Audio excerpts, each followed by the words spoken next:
no tots els amors que tratem són de parelles.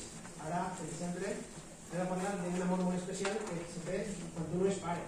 Imagina que molts d'ací són pares i suposadament voleu els vostres fills us volen a vosaltres, i realment aquests fills moltes voltes ens donen molts disgustos. Jo no dic que però els fills ens donen molts disgustos. Per això tots els pares estem ahí, sempre es volem, sempre s'apoyem, pese a que són uns fills, no hi ha ningú pare que no vol els seus fills.